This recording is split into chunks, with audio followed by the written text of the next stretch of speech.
Hi all, my name is Mehul and I'm a partner here at Raffingers. Today I just wanted to give you a brief video on crypto assets. In the last couple of years, or even further than that, over the last 4 or 5 years, we've seen a lot of clients, whether they're sole traders, individuals, or even limited companies investing in crypto assets. And it seems to be that over the last 18 months or so, crypto assets and crypto trading has really taken off.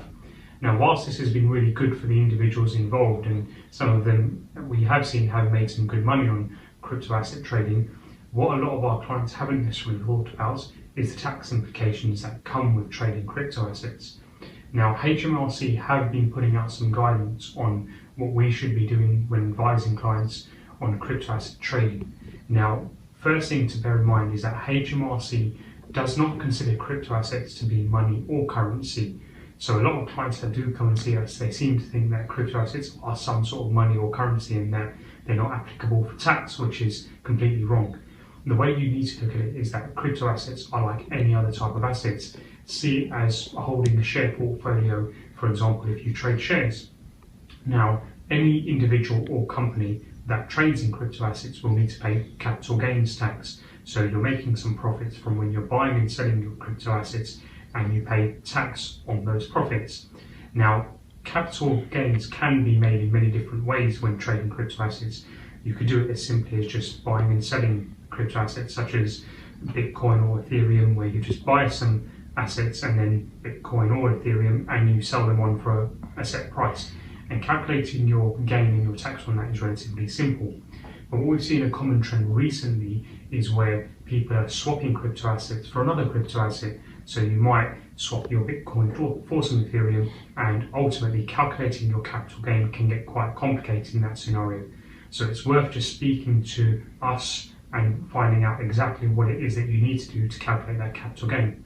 And we've seen the odd sort of transaction where clients are actually buying other goods with their crypto assets. So historically, some of you may remember where Tesla were accepting Bitcoin or other crypto assets potentially to buy one of their vehicles. Now again, if you did this at the time, when you're buying that particular vehicle, you're going to be subject to capital gains tax, because effectively the way HMRC see it is that you're disposing of that crypto asset when you're buying that other good, basically.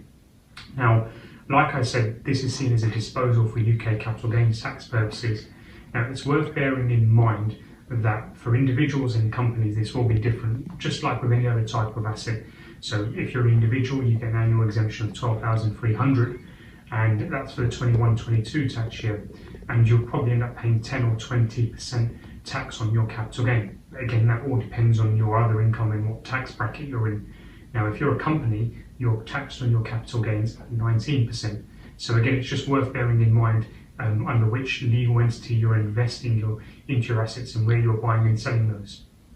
Now, one of the other things to consider where people look and go, oh, okay, I've got the CGT, I've got the capital gains tax element completely understood, so that's the only tax I'm liable for, which isn't necessarily the case, because there are individuals or companies doing some mining or staking as well, which is a more common trend that I've seen with some of our clients in the last 18 months.